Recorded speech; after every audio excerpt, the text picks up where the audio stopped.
저희 집 사람이 저한테 이런 질문을 던졌어요.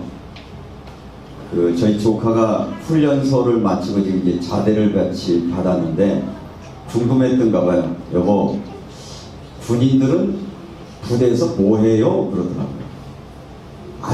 아주 당연한 얘기를 물었어요.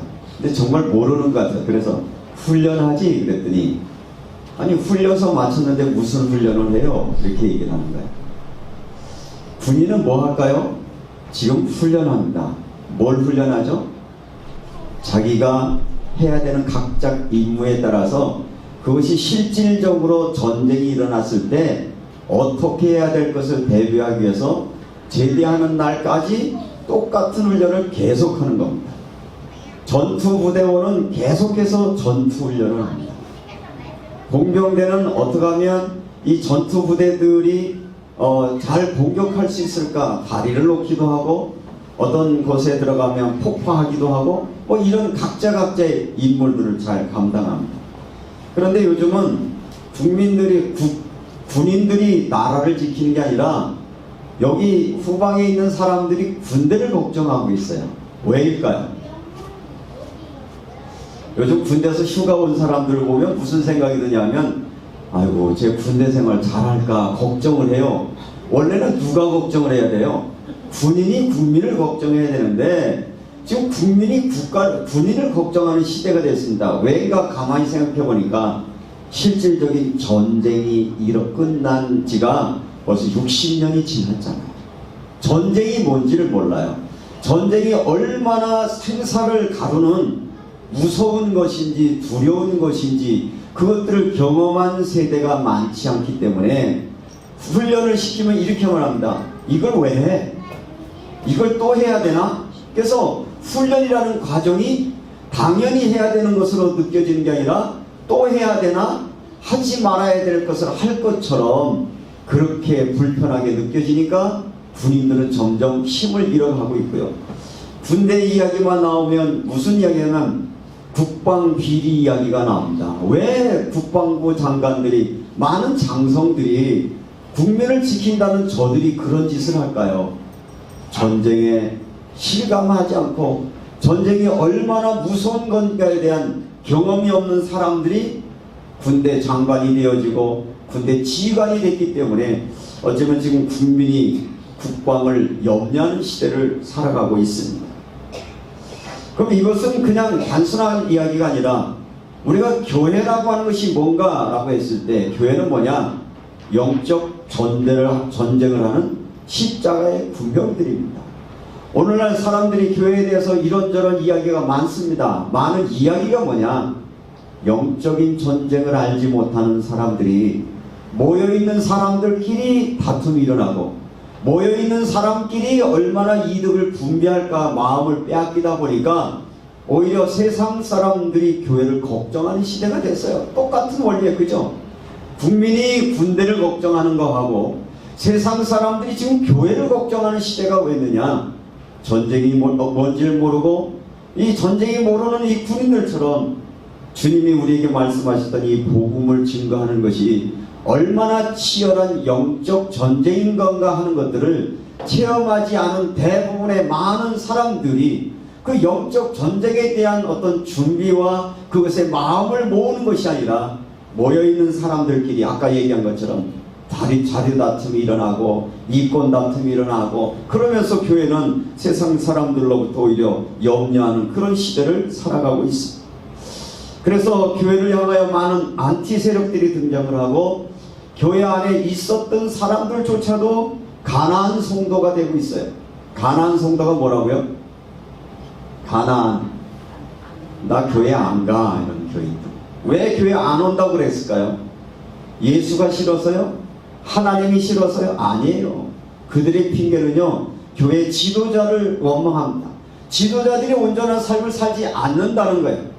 교회에 왔더니 교회에서 교인들이 자기의 마음을 안 들게 했다는 거예요. 교회 안에 오면 누가 있어요? 우리가 교회 신앙생활 하다 보면 신앙의 지도자로 세운 중직자들 있잖아요. 그래서 장로님이 어떻고 권사님이 어떻고 집사님이 어떻고 이 얘기를 하지만 사실은 저들은 뭘 몰랐냐면 바로 우리가 복음의 가치가 얼마나 소중한 것인지, 내가 구원받은 이 놀라운 것이 얼마나 복된 것인지는 알지 못한 채 어디에 속았냐? 사람에게 속고 환경에게 속아서 사람들은 가난한 교인이 되기도 하고 밖에 나가서 교회에 대해서 비난하기도 합니다. 그러면서 저들의 기준은 뭐였느냐면, 교회를 향하여 너희는 세상의 소금이라고 했는데 교회가 세상을 향해서 하는 일이 뭐이냐? 이런 얘기죠. 소금이라고 했는데 소금의 역할을 제대로 감당했느냐? 교회가 사회를 향해서 뭘 하느냐? 정치가 부패했을 때 교회 지도자는 뭐 하느냐? 힘들고 어려운 사람들을 위하여 얼마나 구제하는 거냐? 이런 것을 향하여 교회에 대해서 비난을 하고, 교회 지도자들 중에 윤리적인 삶에 실패를 하고 넘어지는 사람들을 바라보며 스스로 나는 교회를 안 나가야지, 이런 마음으로 살아가고 있다는 것이죠.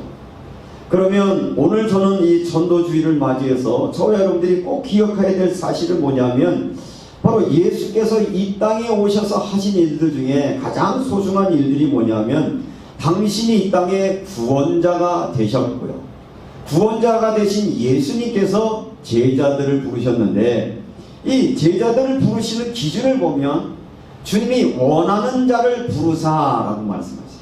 마가복음에 보면 주님의 제자의 기준은 누구냐? 원하는 자를 부르셨어요.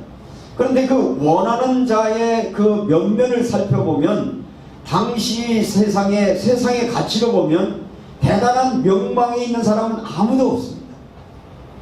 세상에 지위가 있거나 능력이 있거나 아니면 어떤 권세를 잡은 사람이 아무도 없고, 저들은 그냥 일반 소시민으로서 저도 모르는 사이 날마다 모든 구약에서 성경으로 약속하신 대로 언제 구원주가 오실까, 언제나 이 땅에 메시아가 올까, 하나님의 나라에 대한 소망을 가지고 각자 자기의 주어진 자리에서 묵묵히 일하는 소수의 사람들을 부르시고, 그들을 부르시고 훈련하신 예수님이 저들에게 당신이 하셔야 될 일들을 위임을 하십니다.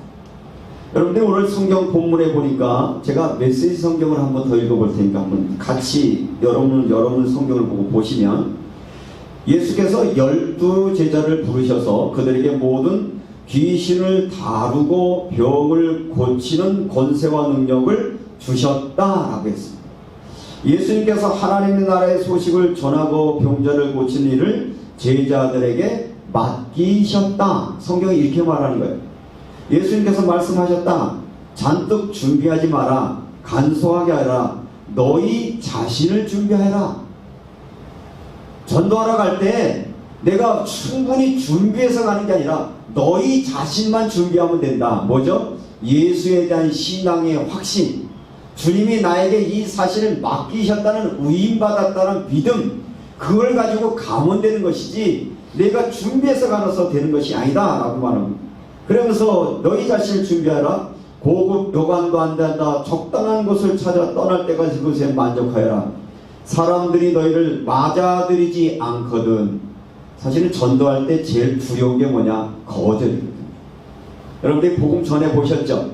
전도하면 받든가요? 안 받든가요? 안 받습니다. 그러면 괜히 내가 실망하는 거예요. 실망할 이유가 없다는 거예요. 너희가 받아들이지 않거든. 예수님 이렇게 말합니다. 그 마을을 떠나가라.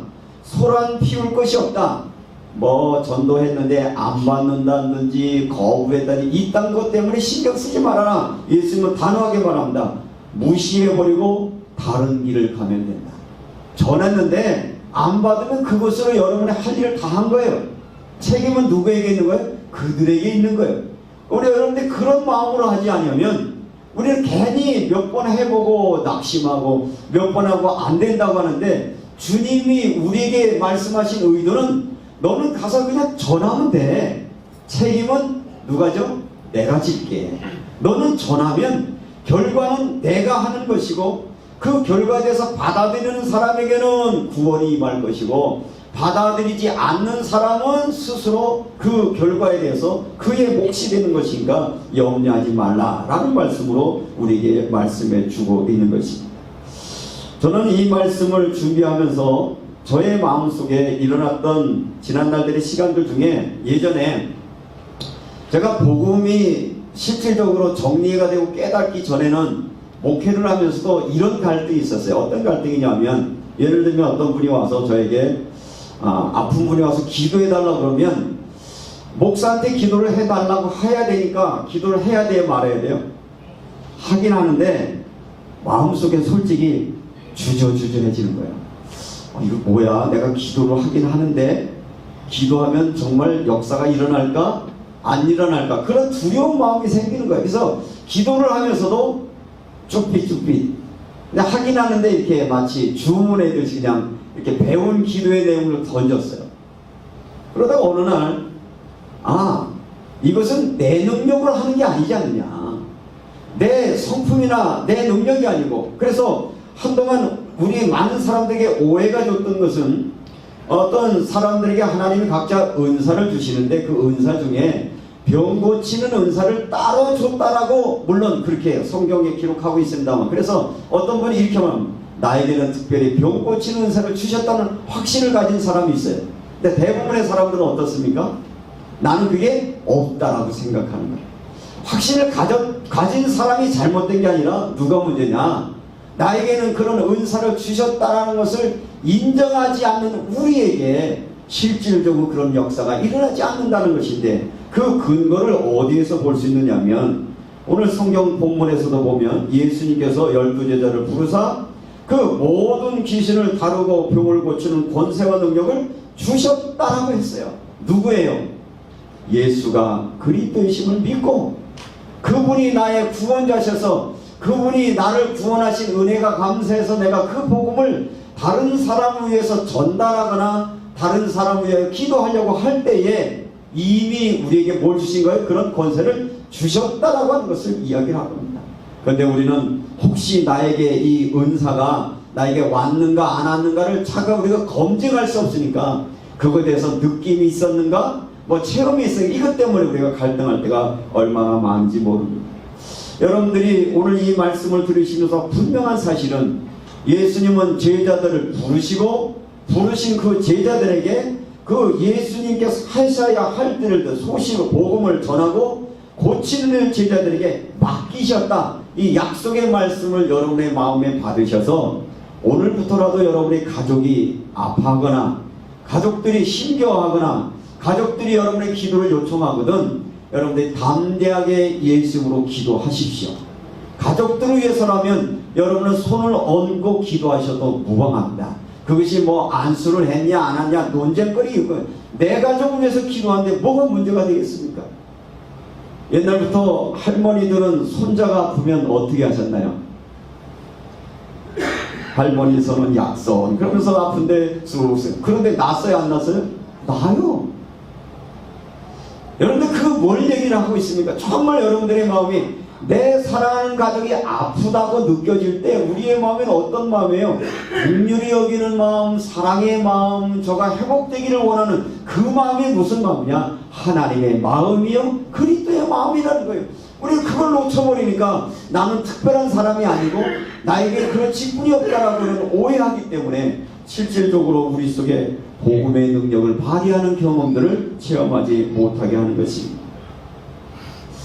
아르메니아 선교 가서 이제 메시지를 전하고 났는데, 한 밤에 선교사님이, 목사님 여기 지금 이 아르메니아 현지인인데 맨날 귀신에 시달린다고 하는 사람이 찾아오는데 어떻게 할까요? 그래서 같이 이제 먹분 목사님 가셨는데 다들 이제 먹지 타는 거예요. 뭐에 시달리고 있다고요? 귀신에 시달리고 있는데 그 귀신이 막 귀에도 들리기도 하고 보이기도 해서 잠을 잘 수도 없고 너무 괴로워서 찾아왔는데, 누가 왔다 그러니까 지금 찾아온 거예요? 해외에서 전도자들이 왔다 그러니까 혹시 오면 해결받을 때 왔어요. 이제 저보다도 연배도 있으시고 이렇게 직분도 높은 분들도 계시기 때문에 제가 가만히 있었어요. 그런데 다른 분들이 가만히 계셔요. 선교사가 굉장히 난감해하길래 그럼 오라 그래라. 방법이 없잖아요. 오라 그래가지고 그래서 이제 상황을 물어봤어요. 통해서 어떠냐 그랬더니 귀신이 자기에게 나타나서 꿈에도 나타나기 쉽지 않은데 귀신이 나타나서 너한테 뭐하라 그러냐 그랬더니, 야 너 같은 놈이 뭐 할 수 있어? 너는 아무것도 안 써. 너는 망할 거야. 너는 하늘만 안 될 거야. 그런 얘기를 계속 한다는 거예요. 그래서 그래? 예수 믿냐 그랬더니 그냥 예수는 믿는다 그래. 그러면 내가 그 존재가 누구인지를 설명해 줄 테니까 잘 들어봐라. 그러면서 이제 복음의 얘기를 했어요. 그래서 너를 속이고 있는 이 존재가 이 사단이요 귀신의 역사라고 말하면 예수는 누구시냐?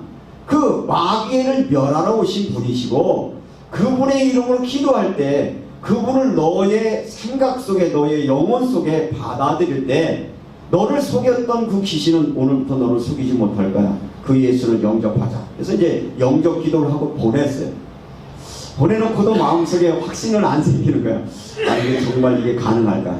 그 다음날 헐레벌떡 선교사가 쫓아왔어요. 목사님, 정말 그 친구가 그날 밤 돌아가고 나서 그때부터 괜찮아졌어요 라고 말하더라고요. 저는 선교 현장에서 그런 일들을 보면서 제가 한 것은 아무것도 없어요. 뭐만 얘기했어요? 예수가 누구이신지, 예수가 어떤 일을 하셨는지. 그래서 예수 그리스도의 복음을 전하고 예수님을 영접하게 하고 예수님으로 기도했는데 그때 당시에 많은 사람들이 함께 모여서 그걸 봤잖아요. 그 본 사람들이 나중에 뭐라고 그러냐면 저 목사님 신령한가 봐 그러더래요. 제가 신령합니까? 안 신령합니다. 제가 한 게 아니라 내 안에 계신 예수가 우리에게 이미 성령으로 임재해 주셔서 우리와 함께 그 예수의 이름의 권세가 누구처럼 예수님이 귀신을 다루고 병을 고치는 권세와 능력을 주셨다. 제자들에게 맡기셨다. 그 확신을 가지고 선포하는 자들에게 주님은 그 일을 행하신다라고 하는 것을 오늘 우리에게 말씀해 주고 있는 것입니다. 오늘날 많은 사람들이 신앙생활을 하면서도 실질적인 영적인 은혜와 능력을 체험하지 못하는 이유는 뭐냐? 그것은 바로 우리가 이 땅에 살아가는 싸움이 사람과의 싸움, 사람과의 갈등이 아니라 영적 전쟁이라는 것을 모르기 때문에 우리는 영적인 것이라고 얘기하면 이게 눈에 보이는 게 아니잖아요. 그리고 우리도 모르는 사이에 우리에게는 과학적인 사고가 우리의 마음속에 다 잠겨 있어요. 우리도 모르는 사이에 우리는 의학이 많이 발달하다 보니까 모든 것을 어디에 의존하나요? 아프면 제일 먼저 묻는 게 있어요. 아픈 사람한테 뭐부터 물어요? 실비보험 들었어? 암보험 들었어? 뭔 얘기죠? 우리도 모르는 사이에 예수 그리스도 앞에 정말 주님의 제자들에게 주셨던 그 권세와 능력은 어느새 그냥 우선순위에서 저만큼 밀려버리고 보험 들었느냐, 의사는 어느 의사가 제일 좋냐, 병원은 어느 병원이 좋냐. 맞죠? 기왕에 하는 거 좋은 병원, 좋은 의사에서 하는 거 맞지만 주님은 제자들에게 분명히 말씀하셨습니다. 너희 가서 하나님의 나라를 선포하고 앓는 자를 고쳐주어라. 여기 앓는 자라고 하는 것은 단순하게 우리가 어떤 의학적으로 얘기하는 질병의 문제뿐만 아니라 우리 이 땅에 살아가는 모든 사람들의 삶의 현장은 수많은 고통의 문제가 있는데 몸이 아프지 않다고 행복한가요? 또 여러분들이 어떤 걸 생각하면 돈이 없기 때문에 불행하다고 생각하는 사람들도 많지 있지만 그럼 돈 있는 사람은 행복할까요? 성공하지 못해 나는 불행하다고 하는 많은 사람이 있지만 그러면 성공한 사람은 행복하겠느냐? 복음은 그런 것이 아니라는 것이죠. 하나님의 나라가 그에게 임하고 있는가? 그가 하나님의 나라의 복음을 가지고 있는 것이 복음의 핵심이라고 하는 사실들을 여러분들이 기억을 하시고 잘 아는 내용입니다만 오늘 여러분들이 이제 나가서 복음을 전하려고 하면 오늘 이제 첫 번째 날이니까 아마 가서 만나서 복음을 듣기 원하는 사람이 있으면 여러분들에게 그런 사람 붙여줄 거예요. 그러면 여러분들 아는 만큼 말씀하시면 돼요. 그렇지 않으면 우리 소명교회가 여기 있다는 걸 알려주는 것만 해도 괜찮아요. 예수 이름 하나만 말해야 돼요. 예수 믿으세요. 예수님이 당신이 구원자세요.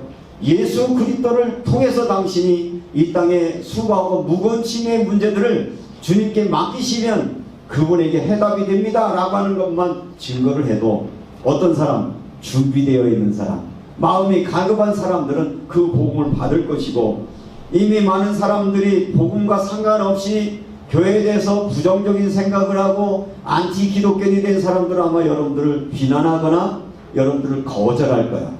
여러분들이 거절당할 때 어떻게 하시면 될까요?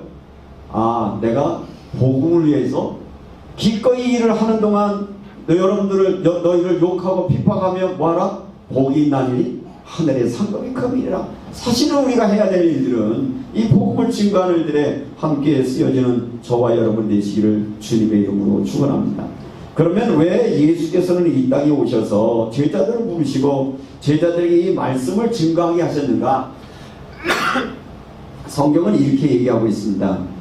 9장 1절에 예수께서 12제자를 불러 모으사 뭐라면 귀신을 제어하며, 그러니까 여러분들이 오해하시지 마는 게 뭐 밖에 나가면 다 귀신 들렸나요? 우린 귀신 그러면 자꾸 뭐하고 연관시키냐면 어떤 정신적인 질환의 문제만 귀신이라고 얘기하는데, 성경의 본질적으로 돌아가면 예수 그리스도를 통하여 거듭나지 않은 사람은, 예수 그리스도를 믿고 하나님의 자녀가 되지 않은 사람의 신분은 뭐냐? 모든 사람이 죄를 범했음에 하나님의 영광에 이르지 못했다는 것처럼 에덴 동산에서 하나님을 떠난 아담의 후손 모든 사람들은 신분이 뭐냐? 마귀의 자녀예요. 듣는 사람은 기분 나쁠 수 있지만 성경은 분명히 그것을 말하고 있는 거예요. 여러분들이 세상 사람들을 바라볼 때 이 사람이 직업이 뭐냐? 이 사람이 학력이 얼마나 되냐? 재산이 얼마나 있느냐에 따라 여러분 평가할지 모르지만, 하나님의 관점에서, 복음의 관점에서는 이 사람이 마귀의 자녀인가 하나님의 자녀인가의 관점에서 하나님 우리의 영혼을 심판하신다는 것입니다. 그동안 많은 성도들이 우리가 신앙생활을 한다고 하면서도 뭘 놓치고 있느냐? 성경에서 얘기하는 복음의 핵심을 놓쳐버렸다는 것이죠. 그래서 여러분들이 복음을 증거하러 갈 때 여러분들은 여러분보다 어떤 세상의 성공이나 세상의 것들을 말하려는 것이 아니라 마귀의 손에 잡혀있는 사람들을 어디로? 하나님의 자녀의 자리로 옮겨놓는 작업이 구원의 현장이요 복음의 현장이라는 것을 여러분의 마음으로 기억하시고요. 이렇게 하나님을 떠나버린 인간들을 죄인이라고 말하는 이유가요, 그리고 이 사람들은 성경에서 말하는 요한복음 8장 40절에 마귀의 자녀라고 그랬어요. 이 마귀의 자녀는 어떻게 하느냐? 이미 영이 죽었다 그랬어요. 영이 죽었기 때문에 하나님을 몰라요. 하나님을 모르니까 저들은 어떤 현상이 있느냐? 에베소서 2장 말씀 여러분 많이 들으셨잖아요. 그는 허물과 죄로 죽었던 너희를 살리셨도다. 그때 너희가 그 가운데 행하여 이 세상 풍속을 따르고. 안 믿는 사람들의 가치 기준은 뭐냐? 세상의 가치 기준이 자기의 가치 기준이라는 거예요. 예수 믿는 나와 여러분의 가치 기준이요, 주님이 가르치는 말씀의 가치가 나의 가치인 거예요. 이 가치가 달라요. 믿는 자와 안 믿는 자의 차이는 이만큼 어마어마한 것이죠. 그러면 세상의 가치는 뭡니까? 너희가 그 가운데 행하여 세상 풍습을 따르고 공중 권세 잡은 자를 따랐으니 지금 불순종 아들 가운데 역사하는 영이라. 그들은 어떤 삶을 살아갑니까? 육체의 욕심을 따라 지내며 육체와 마음이 원하는 것들대로 행하고. 여러분, 예수 믿는 사람과 예수 믿지 않는 사람의 차이는 뭡니까? 예수 믿는 사람은 마음과 육체가 원하는 대로 사는 게 아니라 하나님이 원하시는 것이 무엇일까를 생각하며 살아가는 사람이고요. 불신자는요, 자기 마음대로 살아가는 사람입니다. 여기에서 분명히 여러분이 선을 그어야 돼요. 나는 예수가 나의 왕이시고 나의 주인이시라고 하는 것, 그래서 그분의 삶과 그분의 가르침이 나의 삶의 가치라고 여기 살아가고 있다라고 하면 담대히 나가서 그 하나님의 나를 선포하는 겁니다. 예전은 내가 내 중심으로 살았고 내 마음대로 살았고 내 야망에 따라 살았고 내 육신의 욕망대로 살았는데, 그것들을 벗어버리고 주님의 말씀 앞에 순종했더니 그때부터 주님이 나를 다스리기 시작했고, 내 안에 세상이 줄 수 없는 성령이 주신 평화가 내 안에 있으셔서 이제는 내게 어떤 문제가 와도 내가 해결하지 않냐고 나는 주인 대신 그분께 모든 걸 맡길 때 그분이 나를 다스리고 인도해 주십니다 라고 신앙으로 고백할 수 있다면 여러분은 충분히 가셔서 말씀을 증거할 수 있습니다. 에베소서에서 이 바울은 또 뭐라고 얘기하냐면 본질상 진노의 자녀였더니. 여러분이 가끔은 이상한 일이 많이 벌어져요. 저 사람 같으면 행복해야 할 사람들이 불행하다고 뭐 자살하기도 하고 삶을 포기하기도 하고, 저 사람은 인격적으로 보면 아주 굉장히 훌륭한 것 같은데 뒤에 가서 이상한 짓 해가지고 비난의 대상이 됩니다. 그렇죠? 그래서 사람들은 이게 도대체 뭐야? 그걸 가리켜서 우리가 영적인 문제라고 얘기를 한다. 이렇게 아무리 세상의 모든 것을 소유했어도 성공했어도 모든 것 속에서 저들이 사람들에게 자랑거리 있어도 그 안에 하나님의 나라가 임하지 않으면 사람은 영원히 목마를 수밖에 없는 거예요. 요한복음 15장에서 예수님은 나는 포도나무여 너희는 가지니, 이 포도나무 가지가 어디에 붙어있지 아니하면, 예수님께 붙어있지 아니하면 너희는 아무것도 할 수 없느니라. 여기서 아무것도 할 수 없다라고 하는 말은 성령이 주시는 열매가 내 안에 맺혀지지가 않는 거예요. 나의 삶들 속에서 복음 가진 사람에 주시는 성령의 열매 없는 삶을 살아갈 수밖에 없고 늘 목마르고 공허한 것으로 살아가는 삶을 살다가 이런 삶을 다 가까웠다가 세월은 점점 흘러 히브리서 9장 27절에 보면 사람이 한 번 죽는 것은 정한이지요 죽음에는 심판이 있게 되고, 인생 돌아보면요, 죽어라 하고 고생하다가 열심히 몸을 쫓아갔다가 열심히 모든 걸 모으려고 하다가 오늘 찾아온 죽음 앞에 두려워하는 것이 모든 인간들의 모습이에요. 여러분들 지금 어느 시간표에 있습니까? 뭔가 세상의 것을 무언가 열심히 모으려고 집착하고 있습니까? 뭔가 내가 이것만 얻으면 행복할 것 같아서 아직은 오지 않은 행복의 파랑새를 잡으려고 여전히 헤매고 계십니까? 지금 여러분 안에 예수가 구원자가 되셔서 그분과 동행하시면 천국은 저 훗날이 있는 게 아니라 지금 오늘 이 자리에 여러분 안에 여러분의 일상의 삶들 속에 주님이 함께하는 그런 은혜가 여러분에 있기를 주님의 이름으로 축원합니다. 그 사실을 가서 말하라는 거예요. 그 사실을 전하라는 거예요. 전하는데 안 받으면 놔두세요. 그래, 그럼 너는 네 마음대로 살아. 우리가 방법이 없잖아요. 여러분들이 무슨 설득을 해서 사람을 바뀌게 했어요? 목회를 하면서 갈수록 느껴지는 게, 하나님, 목회자인 내가 할 수 있는 게 아무것도 없습니다. 주님이 하십시오. 주님이 일해 주십시오. 사실은 우리 교인들이 뭐 이런저런 일들이 닥쳐요. 뭐 경제적인 일이 됐든 가정의 일이든 몸이 아프든지 오면 목사의 마음은 이게 내가 꼭 뭐 죄진 것 같아. 이게 내가 뭘 잘못해서 그러나 그런 마음이 드는데, 그때마다 주님, 내가 할 수 있는 게 아무것도 없는데 주님께서 저들을 만져주시고 저들과 함께 해주시고, 다만 내가 저들 위해서 할 수 있는 것은 지금도 하나님의 나라를 선포하고 그 믿음을 가지고 저들이 그것을 싸워나갈 수 있도록 하나님 은혜 달라고 기도하면서 오늘도 여러분 앞에 섰습니다. 그러므로 사랑하는 성도 여러분, 오늘 우리가 전도주의를 맞이해서 여러분에게 말씀드린 것은 모든 사람을 다 죽음을 향하여 달려가고 있습니다. 죽는 것으로 끝난 것이 아니라 죽음의 심판이, 거기에는 영원한 형벌이 있다고 합니다. 여러분의 사랑하는 가족들이 지금도 살아가는 삶이 힘겨운데 죽어서까지 영원히 고통받는다라고 하면 여러분 안타까운 마음이 생기지 않겠습니까? 그 안타까운 마음으로 복음을 전할 때 주님은 그들에게 모든 귀신을 제어할 수 있는 권세와 모든 삶을 치료하는 은혜도 함께 해주셔서 여러분을 통하여 또 다른 영혼이, 또 다른 사람이 하나님의 축복을 누리는 그런 놀라운 역사가 저와 여러분의 있기를 주님의 이름으로 축원합니다. 사람의 힘으로는 어찌할 수 없습니다. 그래서 구원자가 필요합니다. 그 구원자는 예수이십니다. 그 예수를 가서 말하십시오. 그런데 한 가지 염두에 둘 것은 요한계시록 3장 20절에 보면 볼지어다 문 밖에서 두드리노니 누구든지 열면 나는 그와 더불어 먹고 그는 나와 더불어 마시리라고 말하는데, 전도자의 역할은 뭐냐? 여러분이 문을 두드리는 역할을 하는 거예요. 기왕이면 문을 두드릴 때 누가 와서 두드리면 잘 열까요? 좀 신뢰받는 사람, 좀 이렇게 뭔가 좀 이렇게 마음이 좀 열릴 만한 사람. 그래서 우리가 우리의 평상시의 삶이 나는 복음을 증거하는 증거자이기 때문에 여러분들의 사람과의 관계, 어떤 표현할 때 여러분 언어라든지, 기왕에 여러분들 전도하러 가시는데 인상을 빡 쓰고 예수님다요 그러면 사람들이 뭐라 그럴까요? 무서워서 도망가서 안 받을 거예요. 기왕이면 그 사람들을 긍휼히 여기는 마음으로, 섬기는 마음으로, 사랑의 마음으로 다가가셔서 복음을 증거하실 때 마음의 문이 열려지고, 마음이 열려질 때 저들이 복음이 받게 되어지면 우리가 하는 것이 아니라 하나님의 성령이 그 안에 들어가서 그 안에 들어간 그들에게 변화의 역사를 주실 것이고, 변화의 역사의 은혜의 말씀이 깨달아지면 날마다 성령의 충만함을 갈구할 때 저들의 삶에 성령이 인도하시는 아름다운 놀라운 열매의 약속이 나타날 줄로 믿습니다.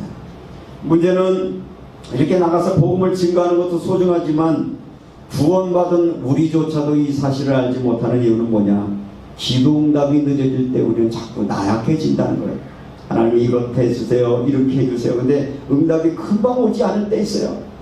근데 실질적인 기도의 응답은 여러분들이 구하셨으면 주님은 응답해 주실 겁니다. 그 시간은 누구의 손에 달렸어요? 하나님께 있습니다. 다만 우리는 미리 낙심하고 기도하지 않으니까 하나님이 역사하지 않는 거죠. 여러분들이 오늘부터 구하십시오. 다시 시작하십시오. 구하는 자에게 주심을 약속하셨습니다. 찾는 자에게 찾아주셨음을 약속해 주셨습니다. 그러면서 우리 또 한 가지 기도는 무엇을 마실까 무엇을 먹을까 염려하지 마라 다는 이방인들이 하는 것이야. 너희는 먼저 그의 나라와 그의 의를 구하라. 여러분 안에 하나님의 나라가 임하고 성령이 임하길 늘 기도할 때 성령은 여러분의 삶들을 인도해 주시고 역사해 주셔서 승리해 주실 줄로 믿습니다.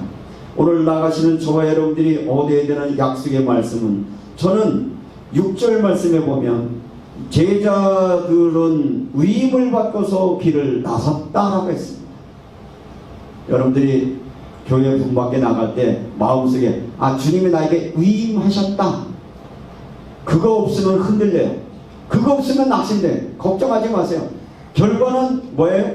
나와 상관없어요. 그동안 우리가 개교회 중심으로 전도운동을 하다 보니까 몇 명 데리고 왔느냐에 따라서 여러분 얼마나 실망했어요. 나 한 명도 못 데리고 왔네. 못 데리고 와도 괜찮아요. 복음만 전하시면 돼요. 우리 교회 안 와도 괜찮아요. 그러니까 우리 교회 잘 안 모이죠. 괜찮아요. 복음이죠. 주님의 명령은 어느 교회에 와서 뭐 하려고요? 물론 모여서 힘을 모으면 되지만 정말 주님이 원하시는 것은 정말 가서 복음을 전하면 필요에 따라 하나님 필요한 사람 붙여주는 것이고, 다른 데 붙이는 사람 붙이면 돼. 요거 뛰어넘지 못하면 우리 전도의 한계에 빠진단 말이죠. 여기 나가서 당당하게 그 복음을 증거하시고, 세상 사람들이 이야기하는 여러 가지 이야기 선입견 상관없이 하나님 나라의 복음을 증거하시고, 저들에게 묶여있는 마귀의 종로로 된서 벗어나 하나님의 자녀의 권세로 돌아올 수 있는 일들에 쓰임받는 저와 여러분이 되시기를 주님의 이름으로 축원합니다. 그 마을을 떠나거라. 소란 피울 곳이 없다. 이것들 가서 전도하는데 괜히 나한테 왜 욕했어, 왜 거부했어. 괜찮아. 뭐라 그래요? 무시해버리고 너희 길을 가면 된다. 무시해버리세요. 어떤 말은 상관없습니다. 일부러 무시하고 들어가는 말이 아니라 복음을 제시해도 거부하면 그것은 우리의 책임이 아니다라는 마음을 가지고 여러분 나가셔서, 지금도 수많은 사람들이 복음이 필요합니다. 다만 아무도 말해주는 사람이 없어서, 진짜 복음을 말해주는 사람이 없어서 사람들이 속고 있는 저들에게 오늘도 복음을 증거하셔서 주님과 동행하는 소중한 시간들 되시기를 주님의 이름으로 축원합니다. 좋으신 아버지 하나님, 제자들을 불러주시고 제자들의 면면을 바라보면 참 연약하기 짝이 없는 존재들입니다. 어쩌면 저희들 모습처럼 세상의 것들로 또 우리가 많은 모든 것으로도 부족하고 연약한 저희들을 부르셔서 오늘 이 예배자리에 부르신 저들에게 이 명령하셨는데 그 명령에 순종하겠습니다. 우리에게 위임해 주시니 감사합니다. 이 복음 증거하겠사오니 오늘 우리 현장 속에 함께 해주셔서 주님의 나와 함께 하심을 보게 하시고 성령의 역사하심을 체험하는 소중한 시간 되도록 이 한 주간 주님 우리와 동행해 주옵소서. 감사하며 우리 주 예수 그리스도의 이름으로 기도드리옵나이다. 아멘. 함께 일어나셔서 352장 찬양 부르시고 축도하고 마치겠습니다.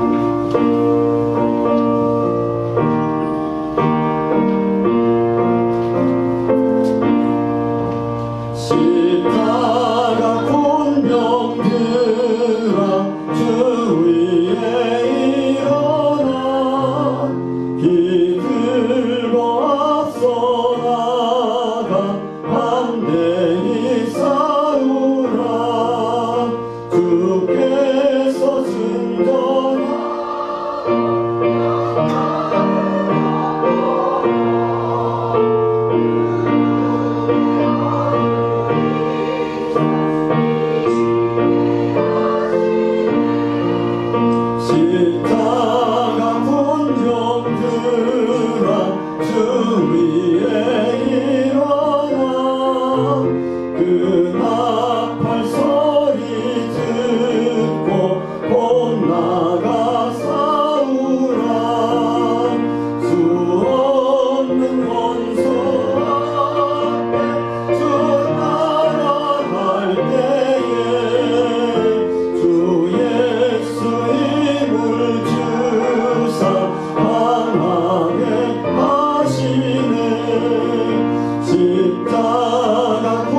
영들아 주 위에 일어나 내 힘이 부족하니 주 권능 믿으라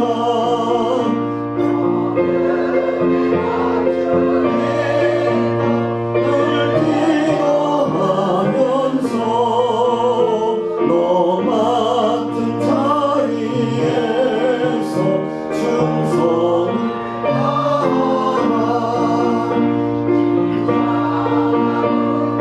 그라 주 위에 일어나 이 날에 적절하고 곧해가 부르라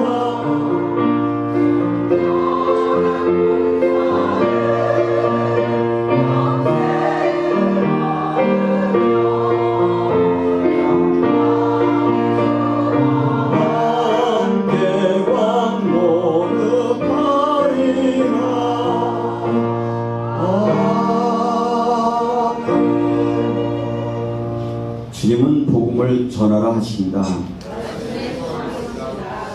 이제는 우리 주 예수 그리스도의 은혜와 하나님의 크신 은혜와 성령의 인도하심이 12제자를 부르시고 그들에게 모든 귀신을 다루고 병을 고치실 권세와 능력을 주셨고